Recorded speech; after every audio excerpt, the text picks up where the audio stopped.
La ville a commencé à se construire en même temps que s'édifiait le prieuré. Les bâtisseurs et leurs familles vivent alors à l'ombre de ce qu'ils créent, et un centre de négoce s'installe tout naturellement autour de l'église. L'antique petite bourgade de Serres, nom d'origine phénicienne signifiant ville exposée au soleil, devient un centre d'activité et une agglomération humaine. La bonne défense de la cité contre les agresseurs va comme dans toutes les villes au Moyen Âge, obligée à élever des constructions imbriquées les unes dans les autres, dans des rues étroites où le soleil pénètre mal.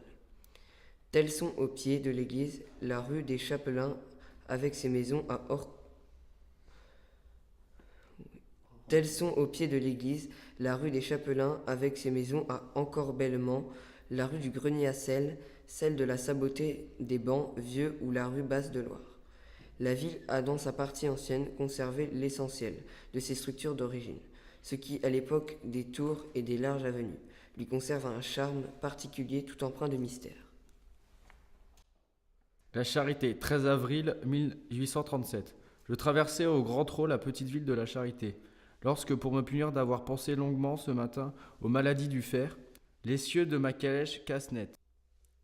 C'est ma faute, je m'étais bien promis que si j'avais une calèche à moi, je ferais forger sous mes yeux un bel essieu avec 6 barres de fer de fourvoirie. L'immense colère de Joseph fait que je me manque de lui intérieurement, et que je n'ai point de colère si ce malheur m'était arrivé sur les routes désertes de ce pays maudit appelé Gâtinais. Oh, alors il aurait eu de quoi jurer. Que serions-nous devenus entourés de paysans qui vivent de l'écaillé? J'examine le grain de fer de mon essieu, il était devenu gros. Apparemment, il sert depuis longtemps. J'examine le génie du forgeron, je suis très content de cet homme. Je fais venir son maudire 4 bouteilles de vin dans la forge, autant qu'il y avait d'ouvriers, ce qui m'attire une bienveillance générale, et que je lis, dans tous les yeux, je dirige un instant les travaux. Par bonheur, l'auberge est excellente, Snog, mais que faire à la charité? Nous fîmes arrêter notre voiture en face de l'église qui n'a jamais été achevée et qui cependant est une ruine. Puis nous allâmes à pied jusqu'à chez Monsieur Grasset pour lequel j'avais une lettre de recommandation. Monsieur Grasset est un de ces bons et aimables savants qui, avec une patience sainte, emploient une partie de leur vie à réunir une de ces collections particulières qui feraient souvent honneur au musée d'une grande ville et qui dépensent l'autre à en faire les honneurs à des opportuns qui lui arrivent avec quelques recommandations d'un inconnu qui n'avait pas le droit de la donner et à laquelle, cependant, le courtois archéologue fait honneur comme si elle venait d'un ami. Il n'en était pas ainsi de nous, car nous arrivions à monsieur Attends. Il n'en était pas ainsi de nous, car nous arrivions à Monsieur Grasset recommandé par Taylor. Aussi la première chose qu'il fit fut de nous forcer de déjeuner avec lui. Après le déjeuner, comme le temps s'éclaircissait un instant, tout en nous laissant craindre cependant de la pluie pour le reste de la journée, Monsieur Grasset nous fit les honneurs de sa ville, si célèbre du temps des routiers et pendant les guerres de la Ligue, et qui doit son nom aux charités qui répandaient ses fondateurs.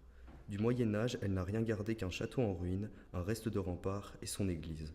Nous avions visité tout cela en une demi-heure, lorsque M. Grasset, que nous pressions de questions avec l'opiniâtreté de curieux qui commençaient un voyage, se rappela un bas-relief roman qu'il avait vu quelques 6 mois auparavant dans une maison particulière. Nous réclamâmes à grands cris le bas-relief roman, et M. Grasset, en nous précédant, alla frapper à la porte de la maison qui renfermait ce trésor du XIIe siècle. La maison était une pauvre bâtisse presque en ruine et qui paraissait dater de la même époque que son bas-relief. Nous montâmes par un escalier sombre et tournant et dans une espèce d'arceau roman formant alcôve où l'on avait établi un mauvais lit, nous vîmes l'objet que nous venions chercher.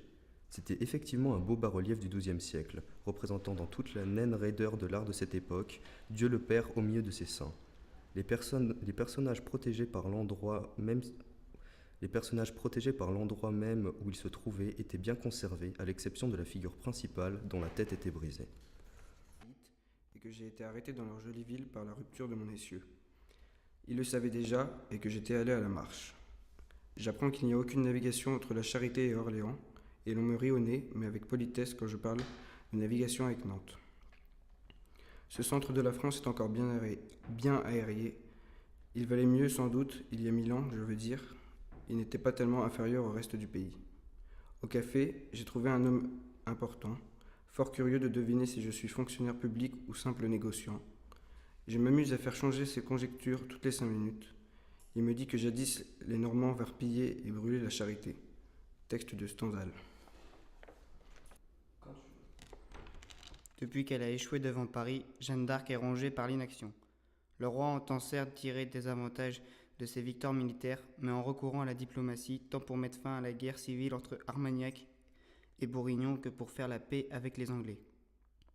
En octobre 1429, sur l'avis de la Trémoigne, le Conseil royal, réuni à Mélin-sur-Yèvre, décide d'attaquer Saint-Pierre-le-Moutet et la Charité-sur-Loire.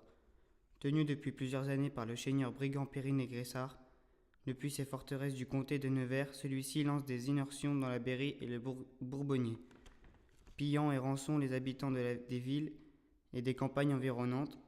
S'il faut en finir avec ce chef de bande, c'est non seulement parce qu'il a le front de déclarer tenir ses places du roi de France, mais surtout parce qu'il offre ses services de mercenaire, tantôt au régent anglais Belford, tantôt au duc de Bourgogne, Philippe le Bon.